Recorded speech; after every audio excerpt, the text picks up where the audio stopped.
Bonsoir à tous, je suis ravie d'animer ce débat dont l'intitulé est volontairement assez large.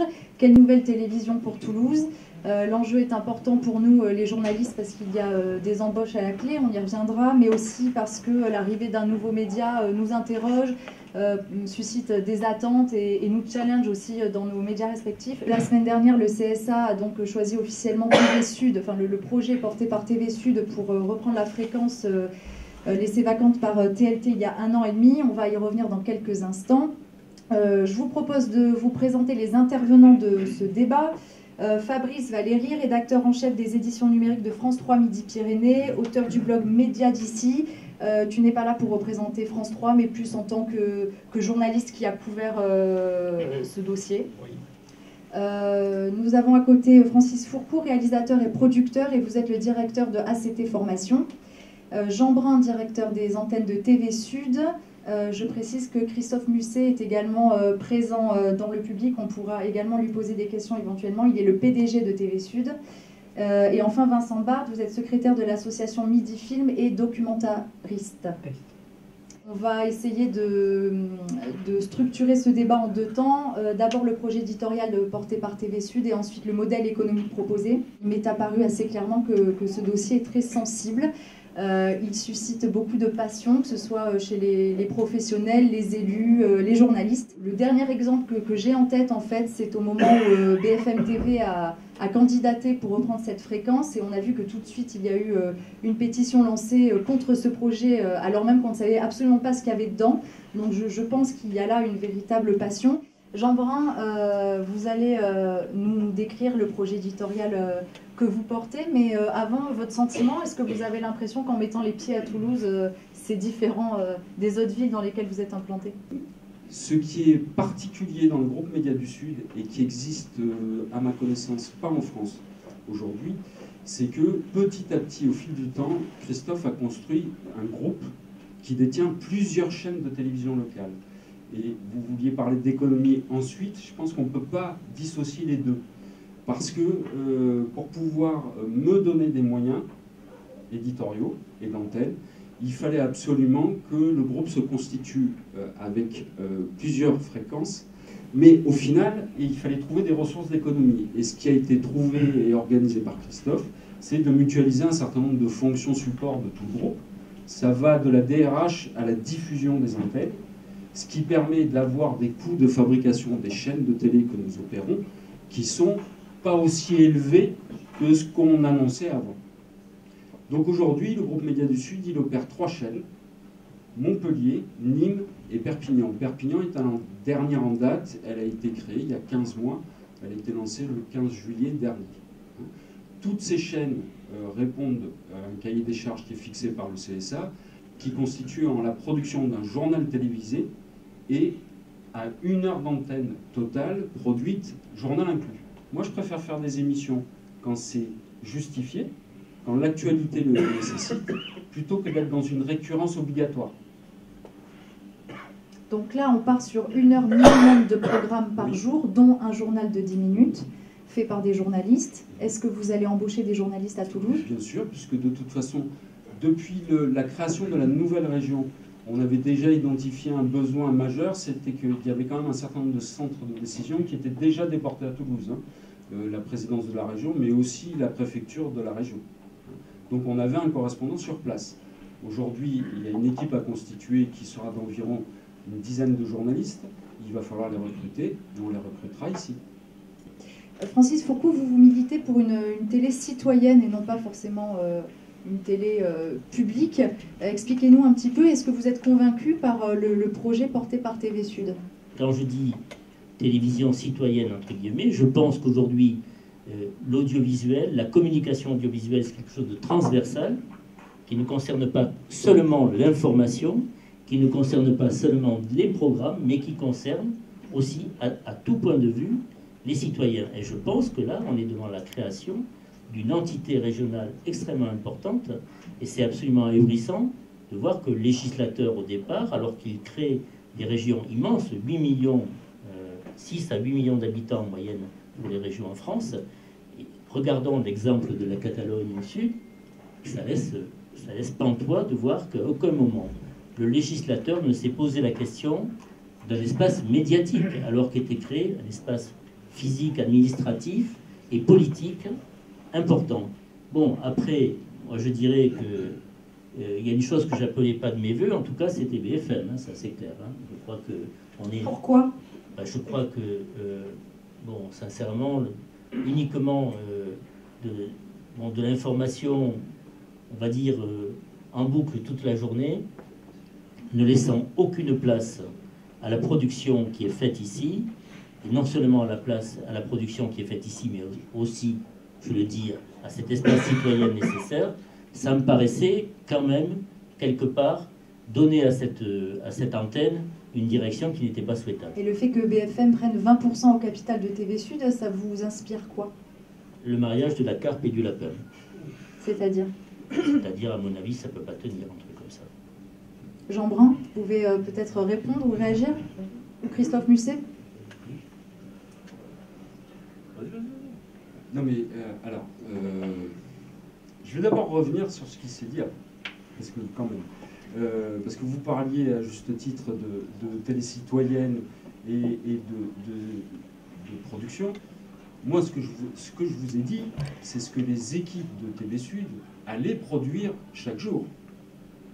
On n'a pas parlé de ce qui pouvait être amené de l'extérieur en termes de magazines produits, hein, par d'autres. Parce que je vais vous prendre un exemple très simple. Hein.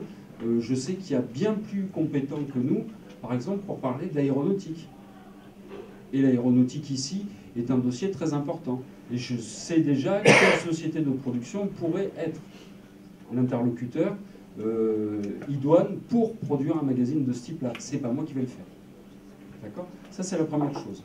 La deuxième chose, c'est que quand on parle de télévision citoyenne, on est d'accord, c'est quelque chose qu'on a depuis longtemps pris à notre compte, parce qu'on a bien vu que beaucoup de gens aujourd'hui avaient les moyens de fabriquer de la télé sans télé. Hein.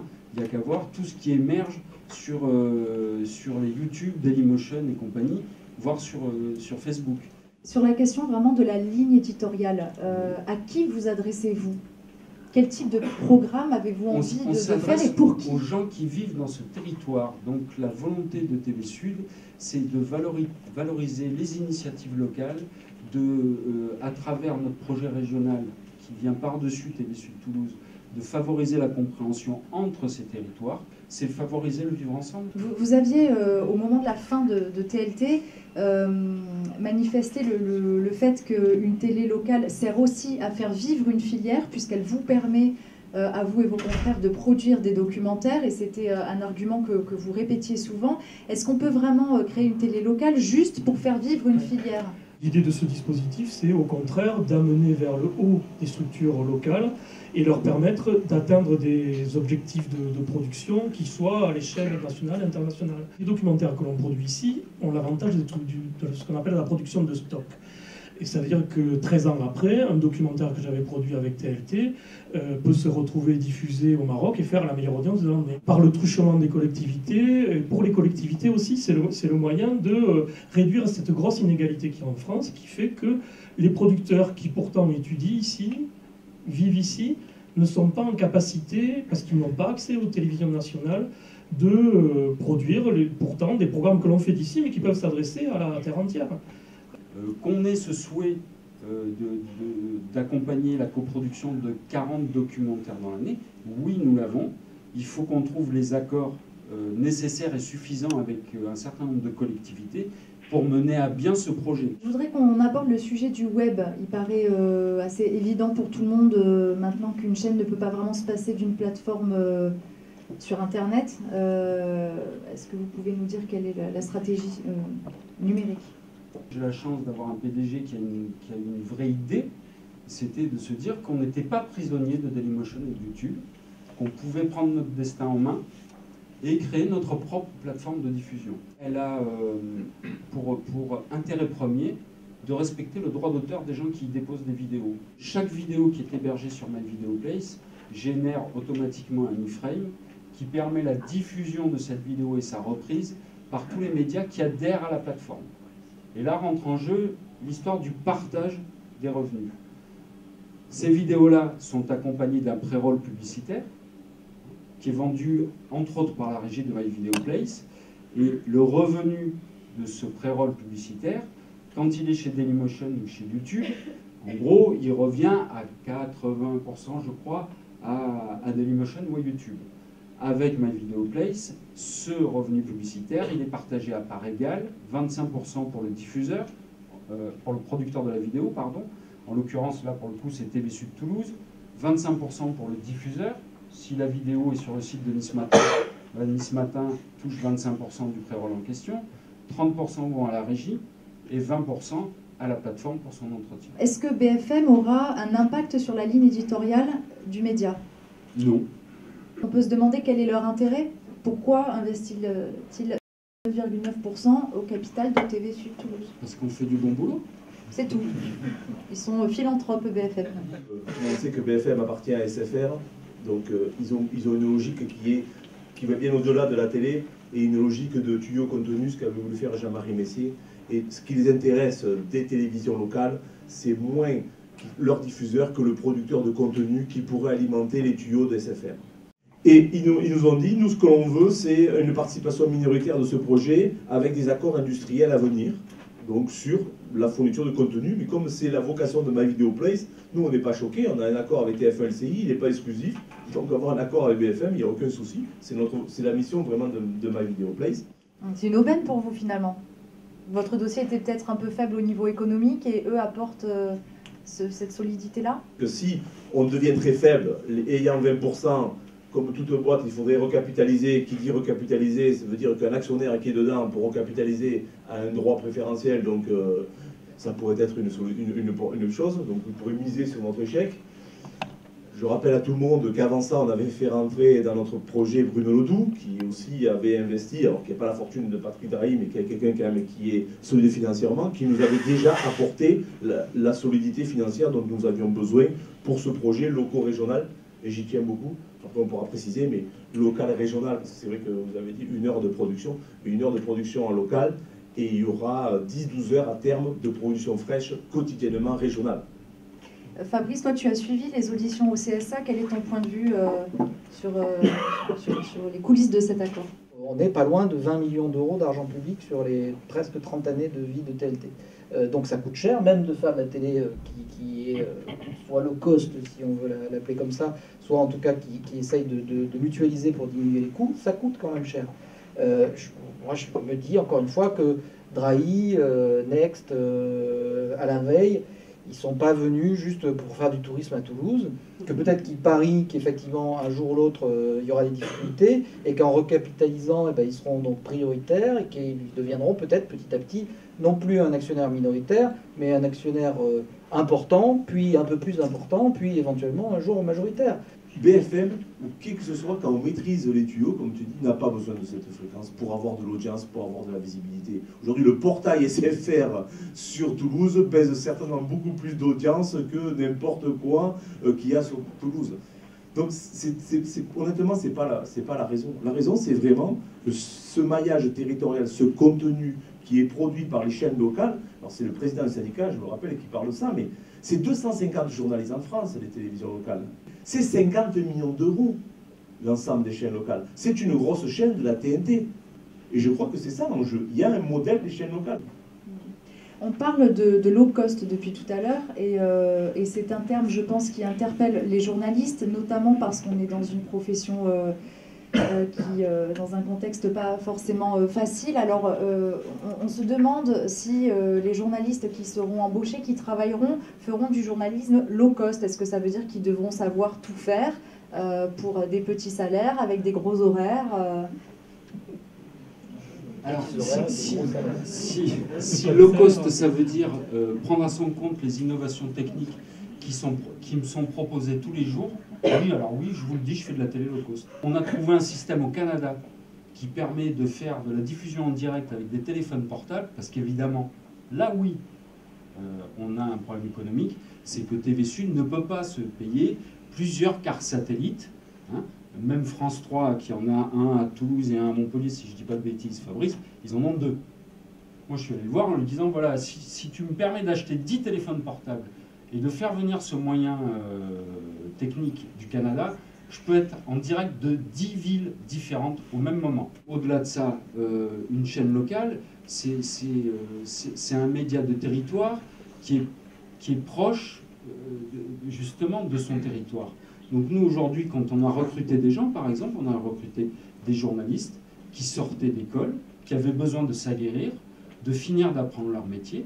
Ils l'ont fait avec nous. Vous recrutez des jeunes sortis d'école plus que des journalistes. Pas que des jeunes sortis d'école. Notre façon de voir les choses, c'est de travailler avec ces jeunes-là. Je suis heureux, moi, d'être un moment dans leur cursus professionnel et de leur permettre de ne pas abandonner ce métier. Aujourd'hui, officiellement, Toulouse Métropole ne s'est pas engagée ni sur une subvention, ni sur un contrat d'objectifs et de moyens.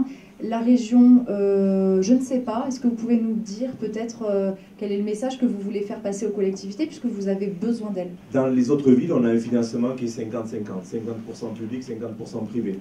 Donc oui, on a sollicité la région pour avoir une convention d'objectifs et de moyens, puisque nos trois autres télés sont dotées d'une convention d'objectifs et de moyens avec la région. Donc la région soutient ce projet d'une télévision qui couvrirait sa région. Donc, bien entendu, on a fait la démarche, donc on attend maintenant leur retour. Ensuite, on a vu la position de la ville et de la métropole, mais honnêtement, on ne désespère pas de leur faire changer d'avis. Pourquoi? Parce que on va leur prouver qu'on sait faire de la télé, on va leur prouver qu'on peut faire une télé qui ne dépende pas exclusivement financièrement d'eux, et surtout, on va leur prouver qu'on va faire de l'audience. Chaque fois que la collectivité investit 1 euro, on trouve 1 euro d'argent privé, et derrière, on génère de l'audience. Notre audience digitale, aujourd'hui, c'est 500 000 vidéos vues par mois en Occitanie. On a cassé un certain nombre de codes, alors ce serait trop long de revenir dessus, mais voilà, on ne fait plus de la télé comme les autres. D'où les moyens innovants, d'où l'idée d'essayer de faire différemment. Donc vous vous attendez pas à voir une télé comme vous avez l'habitude d'en voir.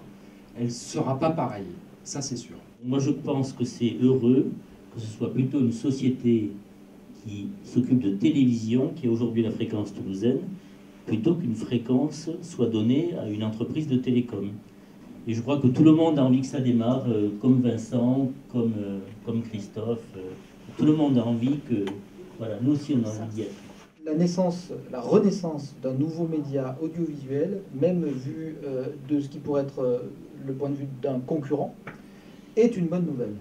Plus on a d'offres de journalisme, plus on a de regards différents, plus on a de choses qui ouvrent les yeux de nos concitoyens sur des sujets et avec des regards différents sur les mêmes sujets, et mieux c'est. Merci à vous quatre d'être venus vous exprimer sur ce débat. Je crois qu'on peut les remercier chaleureusement.